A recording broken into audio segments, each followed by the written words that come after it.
Je suis Lucia Ruggeri, j'ai 59 ans et je suis à l'initiative du projet Hémogine.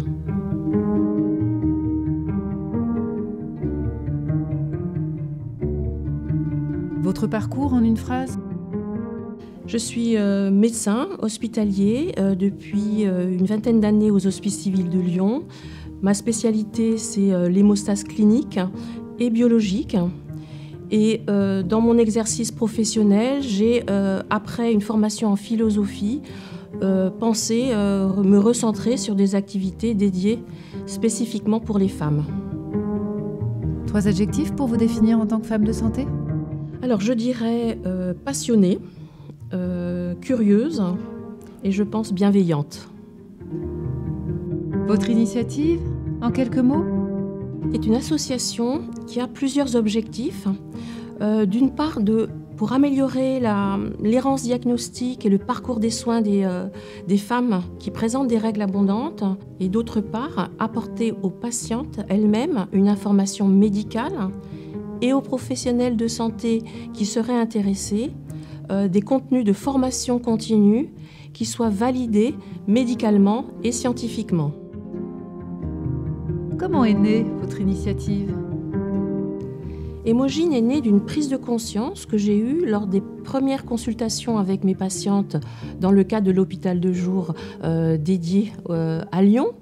Il m'est apparu important de rendre visible le retentissement de cette pathologie, bien sûr sur leur santé physique, mais pas uniquement, puisque ces règles abondantes ont un retentissement sur leur vie professionnelle, scolaire, sociale, émotionnelle et même financière.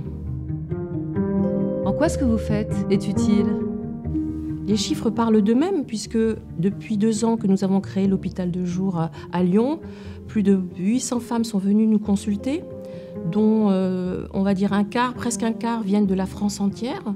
Donc ça témoigne qu'il s'agit d'un vrai sujet de santé publique, qu'il y a nécessité de créer d'autres structures, d'autres réseaux, pour que les femmes puissent y accéder et améliorer l'errance diagnostique de cette pathologie.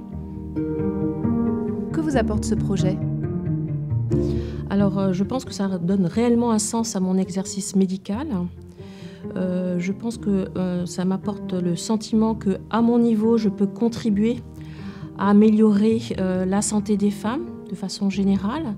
Et je pense que je peux contribuer aussi à diminuer les inégalités hommes-femmes dans la santé, mais pas uniquement, également dans la vie professionnelle, puisque les règles sont un sujet qui peut impacter à tout niveau. De quelle santé rêvez-vous ? Je rêve d'une santé accessible à toutes et tous, sans discrimination, vis-à-vis des maladies féminines, en particulier les règles abondantes. Un message pour ceux qui nous regardent ?